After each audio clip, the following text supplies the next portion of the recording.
چلو میں رحمہ بینہم کا جواب دے دیتا ہوں، پھر آپ دوسرا سوال کر لینا، ٹھیک ہے نا بھائی؟ جی جی. تو قرآن کی آیت ہے، بسم اللہ الرحمن الرحیم، محمد رسول اللہ صلی اللہ علیہ وآلہ والذین معه اشداء علی الکفار رحماء بینہم. جو لوگ واقعاً پیغمبر صلی اللہ علیہ وسلم کے ساتھی ہیں، ان کی دو خاصیت ہے، کفار پہ شدید ہیں اور آپس میں رحم دل ہے. کفار پہ شدت کی بات ہے تو ہم نے ان کو چیلنج دیا ہے، آپ ہمیں دکھائیں کہ کب ابو بکر اور عمر نے کفار کے ساتھ جنگ لڑی. اتنے جنگیں ہوئے پیغمبر صلی اللہ علیہ وآلہ وسلم کی کفار کے ساتھ، ان میں ڈیٹیلز موجود ہے کہ کس نے کس کو قتل کیا. ابو بکر عمر کا کوئی ہمیں جہاد دکھا دے، بلکہ ہم نے آپ کو کہ اپنے کتاب سے دکھا دیا تھا کہ عمر کس طرح مسلمان ہوا تھا. اگر پچھلے ہفتے آپ کو یاد ہو کہ وہ رسول پاک صلی اللہ علیہ وسلم کے بدترین کافر کے پناہ میں آ کر وہ مسلمان ہوا، جو پیغمبر صلی اللہ علیہ وسلم کو گالی دیتا تھا، عمرو بن العاص کے والد وہ عاص بن وائل. تو یہ کیسے اشداء علی الکفار ہے؟ تو اشداء علی الکفار ثابت نہیں ہوا، ٹھیک ہے نا؟ اگر ایک بھی خاصیت نہ ہو تو وہ پیغمبر کے ساتھ نہیں. اب رحماء بینہم اگر وہ ہم ثابت نہ بھی کر سکے نا، تو اشداء علی الکفار جب ثابت نہیں ہوئی ہے تو کافی ہے، یہ پیغمبر کے ساتھ نہیں ہے، کیونکہ جو پیغمبر کے ساتھ ان کے دو خصوصیت، اشداء علی الکفار رحماء بینہم. اشداء علی الکفار کی جب چھٹی ہوگی تو رحماء بینہم کی باری نہیں آتی، لیکن ہم بات کریں گے. لیکن اگر بات نہ بھی کریں تو کلام ہمارا ناقص نہیں ہے. ملاحظہ فرمائیے رحماء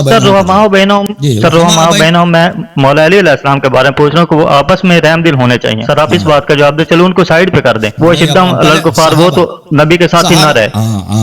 نہیں وہ نبی کے ساتھ ہی آپ نے میں نے ایک منٹ ہے وہ آپ نے کہہ دیا، چلے میں اس بات پر بحث نہیں دیتا. آپ ہمیں دوسری کر دیں کہ انہوں نے آپس میں کیوں، اور تینوں جنگیں سنیں جی، تینوں جنگیں انہوں نے مسلمانوں کے مطلب کی، تو وہ آپس میں رحم دل نہ ہوئے. پھر جواب دوں گا نا، آپ سن لیں اس کا بھی جواب دیں. یہ کتاب ہے طبقات الکبریٰ لابن سعد، جلد نمبر 3، یہاں پہ ملاحظہ فرمائیں، صفحہ نمبر 199. حدیث سند کے ساتھ موجود ہے، سند صدر صفحہ پر ہے. سمع بعض اصحاب النبی صلی اللہ علیہ وآلہ وسلم بدخول عبد الرحمن وعثمان علی ابی بکر. صحابہ کو پتہ چل گیا کہ عبد الرحمن ابن عوف اور عثمان ابو بکر کے پاس گئے ہیں اور انہوں نے خلوت کی ہے، آپس میں باتیں کر رہے ہیں، مشورے کر. فدخلوا علی ابی بکر، تو صحابہ بھی آئے ابو بکر. فقال لهم ما قائل منهم ما انت قائل لربك اذا سألك عن استخلافك عمر.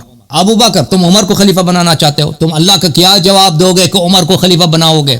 صحابہ نے کہا عمر سے، اللہ تم سے پوچھے گا لا عمر علینا وتراض غلظتہ، تم عمر کو ہم پر خلیفت بناؤ گے، اور تمہیں پتہ ہے کہ عمر کتنا سنگ دل ہے ہم پر، بے رحم ہے ہم پر. فقال ابو بکر نے جواب دیا اجلسونی، مجھے بٹھا دو. اس کو بٹھا دیا. اب اللہ تخوفونی، تم مجھے اللہ سے ڈراتے ہو. خواب من تزود بامرکم بظلم اقول لهم استخلفت خیر علیہم خیر اہل. میں اللہ کو یہ جواب دوں گا کہ بھائی میں آپ پہ ظلم نہیں کر رہا، میں اللہ کو یہ جواب دوں گا کہ ابو بکر عمر ان سب سے بہتر ہے. تو میرے عزیز صحابہ نے خود شہادت دی تھی، صحابہ عمر کو اچھی طرح جانتے ہیں. ابو بکر کے سامنے انہوں نے کہا تھا کہ ابو بکر سنگ دل ہے. کتاب سعید ابن منصور المجلد الخامس، چاپ دار السمیعی للنشر والتوزیع، سورۃ الاعراف کی شرح میں یہاں پر نقل کرتے ہیں اسی روایت کو سند کے ساتھ کہ صحابہ نے ابو بکر سے کہا استخلف علینا فظا غلیظا وهو لا يقدر على شيء فكيف لو قدر. تم نے ابو بکر سے کہا کہ تم ہم پر عمر کو خلیفہ بنانا چاہتے ہو، وہ فظ غلیظ ہے، سنگ دل ہے اور بے رحم، سنگ دل بے رحم.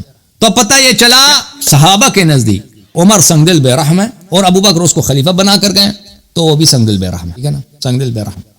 اگر وہ رحمت ہوتا اس کے دل میں تو ایک سنگ دل بے رحم کو خلیفہ نہ بنا لیتا، ٹھیک ہے نا؟ رحماء بینہم کا یہ جواب. اب یہ کہتے ہیں کہ امیر المؤمنین علیہ الصلوۃ والسلام نے کیوں جنگ کیا؟ اور بھائی محمد رسول اللہ صلی اللہ علیہ والذین معه، جو پیغمبر کے ساتھ ہیں. اور تم پہلے ثابت کرو کہ معاویہ پیغمبر کا ساتھی تھا. معاویہ کب کفار پہ شدید تھا؟ جتنے جنگیں ہوئی ہیں یہ آیت جب نازل ہوئے اس ہر جنگ میں مولا علی کی بات، مولا علی علیہ السلام کی بات کر رہا ہوں، آپ ان کو ساتھ نہ لیں. سن لو نا پلیز، تم سن لو میری بات پہلے کو جی، میری بات کو سن لو پھر رد کرو. بھائی مشکل یہ ہے آپ کی، سنتے نہیں نا. آپ کہہ رہے ہیں کہ معاویہ سے کیوں جنگ کیا ہے، حالانکہ حکم ہے کہ آپس میں رحم دل ہوں. کن کے ساتھ رحم دل؟ سر میں جنگ جمل کی بات کر رہا ہوں. میں جنگ صفین کے پہلے جواب دے رہا ہوں، میں جنگ صفین کی جواب دے رہا ہوں. آپ نے پوچھا تینوں جنگوں کا پوچھا. اور بھائی جنگ صفین کن کے ساتھ ہوئی ہے؟ وہ صفین والے معاویہ یہ کب کفار پہ شدید تھے اور کب آپس میں یہ مسلمانوں کے ساتھ رحم دل تھے معاویہ؟ کتاب ہے انصاب الاشراف میں ایک باب ہے غارات کی، غارتوں کی، غارت ریڈ، وہاں پہ لکھی ہے کہ معاویہ کس طرح مسلمانوں کے گاؤں پہ حملے کرتا تھا. اس کے جو صحابہ کا اس نے ایک کمانڈو گروپ بنایا تھا. یہ کمانڈو گروپ اس کا کام یہ تھا کہ مختلف قبائل پر امیر المؤمنین علیہ السلام کے قلمروں میں، ان کی حکومت کے دائرے میں حملہ کرے، ان کے جانوروں کو قتل کرے، ان کے مردوں کو قتل کرے، اور جتنا وہاں پہ خرابی کر کے وہاں سے فوراً نکل جائے اور ایک جگہ پہ نہ روکے. تو ان کا کام یہی تھا. تو میرے بھائی یہ محمد دیکھیں، وہ لوگ جو پیغمبر کے ساتھ ہیں حقیقت میں سب مسلمانوں کی بات نہیں ہو رہی ہے. سب مسلمانوں کی جو بھی کلمہ پڑھتا ہے چاہے وہ کتنا ہی فاسق ہو، اس کے ساتھ بھی تم اچائی کر رہے. پیغمبر کے ساتھ ہیں وہ جو کفار پہ شدید ہیں، وہ آپس میں رحم دل ہیں. معاویہ اس میں نہیں آتا، معاویہ کبھی پیغمبر کا ساتھ ہی نہیں رہا. معاویہ کبھی کفار پہ شدید ہی نہیں رہا، تو کیوں اس کے ساتھ رحم دل ہو جائے؟ کیوں اس کے ساتھ رحم دل ہو؟